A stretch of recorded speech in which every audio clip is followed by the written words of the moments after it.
This is Sonic, and you're watching JD Frank 20. What is up, everybody?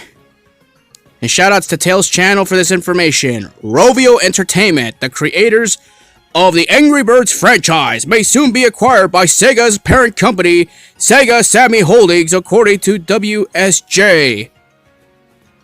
The deal could be made official as early as next week for about $1 billion US.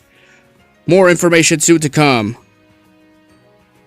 Yeah, so apparently, so for anybody who's been living under a rock for the last few years, apparently Angry Birds, almost a decade ago when it first came out, was the shit back then. It was like the #1 downloaded mobile game at the time. It was just printing money like it was no tomorrow. Like anybody who had a mobile game back then, it was either Angry Birds or Candy Crush. That's about it. I believe Candy Crush was out at the same time as Angry Birds, or was it before or after? You have to quote me on that. But it was always Angry Birds. I personally myself, I enjoy the game, at least the first one at least. It was pretty solid actually. It was really fun. It was very addicting. Not counting the in-app purchases here and there to get past certain levels, they gave you a hard time. But yeah, man. Now you're probably wondering, is this a smart business decision by Sega? And the answer is, well, yes.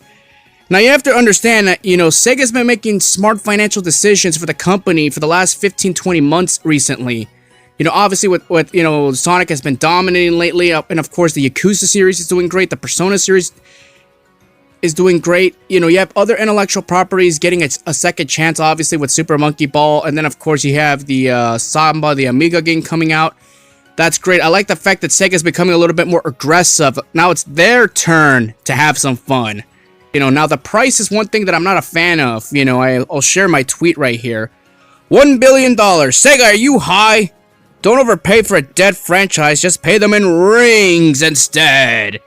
No, I'm serious. I honestly think that Sega should not overpay for this. I mean, I understand you get you'll get exclusivity for Angry Birds. That's understandable, but at the end of the day, is it really worth it?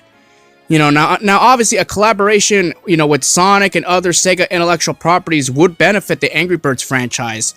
It would give it a rebirth that it desperately needs. So Sega probably has, long-term plans for the franchise. I would hope they would. I'm just hoping they're not buying this on impulse. That's the last thing on their minds. Don't make any impulse buys unless you have long-term plans, for the respectable franchise.